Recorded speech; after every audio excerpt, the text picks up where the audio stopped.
जय छठी मैया। आप सभी पर छठी मैया की कृपा बनी रहे। हमारे चैनल में आप सभी का हार्दिक स्वागत करते हैं। छठ पूजा की आप सभी को हार्दिक शुभकामनाएं। कार्तिक मास की चतुर्थी तिथि नहाय खाए से लेकर सप्तमी तिथि उगते सूर्य को अर्घ देने तक छठ पर्व मनाया जाता है। इस दौरान भगवान भास्कर और छठी मैया की पूजा अर्चना की जाती है। छठ पूजा खास तौर पर संतान की कामना और लंबी उम्र के लिए की जाती है। छठी मैया सूर्यदेव की बहन है और इस पर्व पर इन दोनों की ही पूजा अर्चना की जाती है। 4 दिन तक चलने वाला इस पर्व में सात्विक भोजन किया जाता है। पहले दिन नहाय खाए, दूसरे दिन खरना, तीसरे दिन सूर्य संध्या अर्घ और चौथे दिन उगते सूर्य को अर्घ दिया जाता है। महापर्व छठ को मनाए जाने के पीछे कई कहानियां प्रचलित हैं। चलिए आपको कहानियां वो सुनाते हैं। श्री जन्मेजय ने वैशंपायन से पूछा कि दुरात्मा दुर्योधन आदि द्वारा कपट रूप जुआ से परास्त पांडव लोग वनवास के लिए भेजे गए तो जंगल में जाकर उन्होंने क्या किया। वैशंपायन जी बोले, हे जन्मेजय सुनो, वो पांडवों के पुत्र पांडव लोग अत्यंत दुख सागर में डूबे हुए वनवास के लिए घोर जंगल में जाकर दुख और चिंता से चिंतित हो वन में रहने लगे। वन के फल फूल खाकर पृथ्वी तल में शयन करते हुए केला और भोजपात्र का वस्त्र पहनकर दुख से दिन काटने लगे। राजकन्या सुख को भोगने वाली पतिव्रता धर्म को पालती हुई गज गमिनी द्रौपदी भी पतियों के साथ वन को गई थी। जिस स्थान में द्रौपदी सहित पांडव लोग थे वहां पर वे ब्रह्मवेत्ता तपोरूप 88,000 मुनि लोग जा पहुँचे। ऋषियों को आए हुए जानकर महाराज युधिष्ठिर अत्यंत चिंता से घबरा उठे कि इन महात्माओं के भोजन के लिए क्या प्रबंध करें। जब युधिष्ठिर को ये चिंता हुई कि भोजनार्थ क्या उद्योग करें तो मुख को चेष्टा मलिन किए स्वामी युधिष्ठिर को देखकर द्रौपदी अत्यंत दुख से व्याकुल हो गई। उसी क्षण द्रौपदी निज पुरोहित महाराज धौम्य को पवित्र आसन पर बिठाकर प्रदक्षिणा पूर्वक नमस्कार करके नेत्रों में आंसू भरकर कुल धर्म रक्षक द्रौपदी प्रेम पूर्वक गदगद वचन बोली, हे धौम्य, हे धौम्य, हे महाभाग, इन दुखित पांडु पुत्रों को देखो। हे स्वामिन, इनके दुख को देखकर क्या आपका हृदय दुखी नहीं होता। दुख नसार्थ कोई व्रत मुझसे कहिए जिससे इनका कलेश शांत होवे। थोड़े ही उपाय से प्रत्यक्ष महात्म पुण्य को देने वाला व्रत कहिए जिससे हमारे स्वामी पृथ्वी तल में सुखी होवे, जिससे शत्रु का नाश होवे, निज राज्य लक्ष्मी वापस मिले और इस समय हमारे यहाँ आए हुए ब्राह्मणों को दुग्ध पान करने को मिल जाए। हे महाभाग, हे महाभिभो, ऐसा कोई उपाय वर्णन करिए। द्रौपदी के ये वचन सुनकर वैशंपायन जी जन्मेजय जी से कहते हैं, ब्राह्मणों में श्रेष्ठ महाराज धौम्य जी प्रसन्न होकर मुहूर्त मार्त ध्यान स्थित होकर द्रौपदी से बोले, हे पंचाल पुत्री, एक उत्तम व्रत को सुनो जिस व्रत को पूर्व समय में नागकन्या के उपदेश से सुकन्या ने किया था। हे महाभागे, स्त्री के साथ तुम अनेक विघ्नों को शांत करने वाले रवि षष्ठी व्रत करो। द्रौपदी बोली, हे विप्र, आपका कहा हुआ व्रत कैसा है और उसकी विधि क्या है। इस व्रत में किसका पूजन किया जाता है, वो नाग कन्या कौन थी और किस हेतु उसने इस उत्तम व्रत को किया था। हे महाभाग, वो सुकन्या आचार्य रूपी व्रत को करने वाली कौन थी। हे शरणागत वत्सल, मेरे इस सहंस का आप निवारण कीजिए।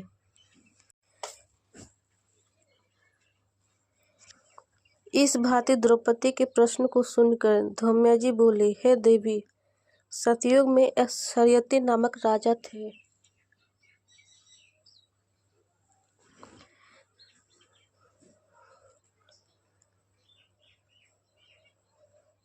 जिनके 1000 स्त्रियां थीं, जिनसे एक ही कन्या उत्पन्न हुई थी। उस राजा के कन्या को छोड़कर दूसरी संतान न होने के कारण वह कन्या अति प्रिय थी और वह पिता के घर में वृद्धि को प्राप्त होने लगी।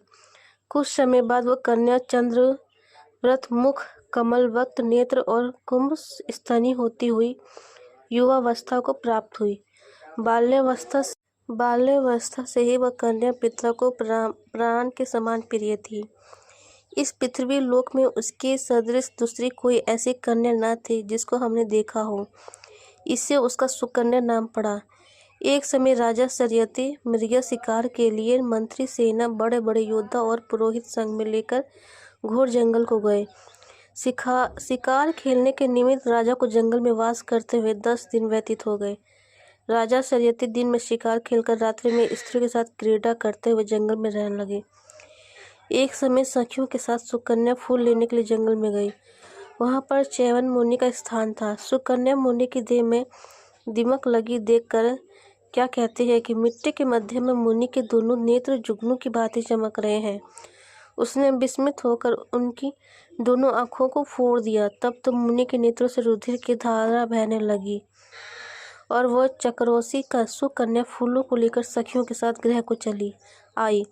चैवन मुनि के नेत्र सुकन्या द्वारा जो फोड़ दिए गए, इससे राजा और सेना का मल मूत्र आदि सब बंद हो गया और सभी हाहाकार करने लगे। जब 3 दिन और रात्रि व्यतीत हो गए तो व्याकुल होकर अपने पुरोहित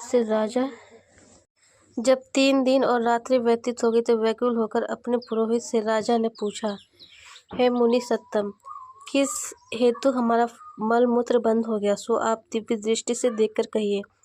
पुरोहित जी बोले, हे राजन, भार्गववंशी चयन नामक एक ऋषि इसी वन में घोर तपस्या कर रहे थे, जिनके शरीर में दीमक लगकर मांस खा गए थे तथा हड्डी मात्र मिट्टी से लिपटी है।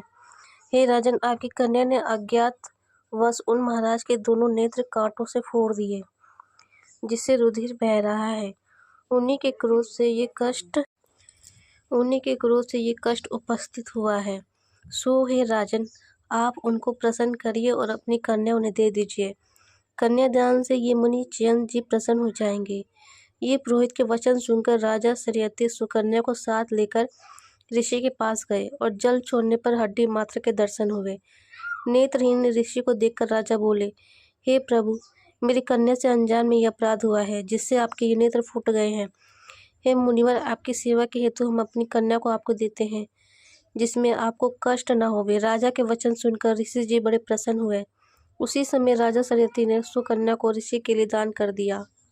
राजा से कन्या पाकर मुनि अति प्रसन्न हुए और क्रोध शांत हो गया। तब राजा को मल मूत्र हुआ और सेना सहित प्रसन्नचित्त राजा अपने देश को गए। वह सुकन्या नेत्रहीन च्यवनजी की सेवा करने लगी।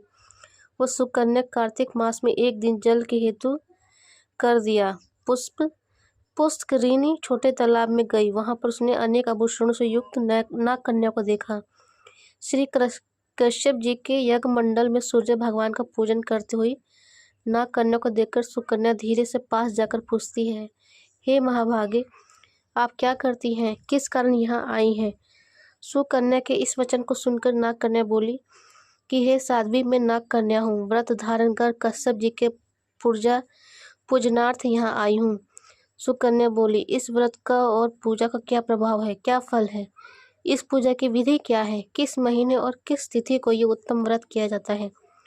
नाग कन्या ने कहा, कार्तिक शुक्ल षष्ठी को सप्तमी युक्त होने पर सर्व मनोरथ सिद्धि के लिए ये व्रत किया जाता है।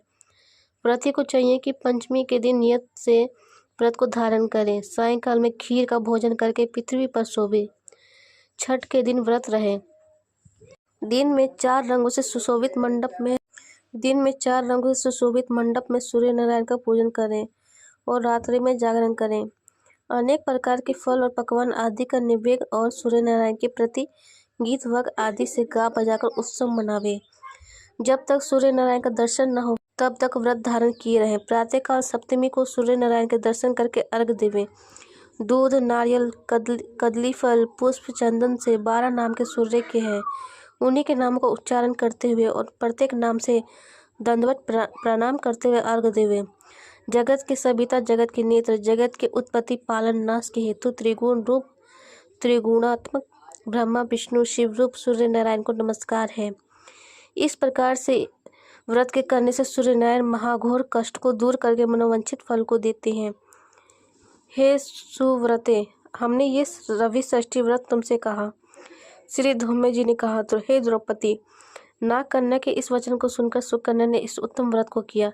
इसी व्रत के प्रभाव से च्यवन महाराज के नेत्र पुनः पूर्वत हो गए, ऋषि होकर सुख भोगने लगे। इससे हे पंचाल नंदनी, तुम भी इस उत्तम व्रत को करो। इसी व्रत के प्रभाव से तुम्हारे पति पुनः राज्य लक्ष्मी को पाएंगे और निस्संदेह तुम्हारा कल्याण होगा। तब द्रौपदी ने धौम्य महाराज की आज्ञा से ये यथाविधि व्रत किया। तो युधिष्ठिर जी ने अतिथि रूप में आए हुए ब्राह्मणों को भोजन देकर प्रणाम किया। वैशंपायन जी ने कहा, जन्मेजय धौम्य जी से इस उत्तम व्रत को जानकर द्रौपदी ने किया और इस व्रत के प्रभाव से द्रौपदी पांडवों सहित पुनः राज्य लक्ष्मी को प्राप्त हुई। जो कोई स्त्री पुनित व्रत को करेगी, उसके समस्त पाप नाश होकर सुकन्या की भांति पति सहित सुख को पावेगी। इस व्रत का विधिवत उद्यापन करें। विधि विधान से प्रत्येक वर्ष व्रत करते हुए कथा को सुने। ब्राह्मणों को दक्षिणा देवे तथा उनका मनोरथ सिद्ध होता है। जो कोई भक्ति युक्त इस कथा को सुनता है, उसको पुत्र पौत्र धन संपत्ति तथा अक्षय सुख मिलता है। इस भांति कथा को सुनकर सूर्य नारायण को अर्घ्य देकर नमस्कार करते हुए श्रोता निज निज घर को जाते हैं। एक अन्य कथा, राजा प्रियव्रत की छठ कथा। पुराणों के मुताबिक राजा प्रियव्रत को कोई संतान नहीं थी। महर्षि कश्यप ने पुत्र प्राप्ति के लिए यज्ञ कराई और यज्ञ आहुति के लिए बनाई खीर प्रियव्रत की पत्नी मालिनी को दी। बाद में मालिनी को पुत्र हुआ, लेकिन वह मित्र पैदा हुआ। प्रियव्रत बहुत दुखी हुआ। वह पुत्र को लेकर शमशान गए और पुत्र वियोग में अपना प्राण त्यागने की कोशिश की। उसी वक्त भगवान ब्रह्मा की मानसा पुत्री प्रकट हुई। राजा ने पूछा कि आप कौन हैं? उन्होंने कहा, सृष्टि के मूल प्रवृत्ति के छठे अंश से उत्पन्न होने के कारण मैं षष्ठी हूँ। राजन, तुम मेरी पूजा करो और इसके लिए दूसरों को भी प्रेरित करो, तो तुम्हें इस दुख से मुक्ति मिल जाएगी। इसके बाद राजा ने पुत्र इच्छा से देवी का षष्ठी व्रत किया और उन्हें पुत्र रत्न की प्राप्ति हुई। तभी से षष्ठी यानी छठी मैया की पूजा होती चली आ रही है।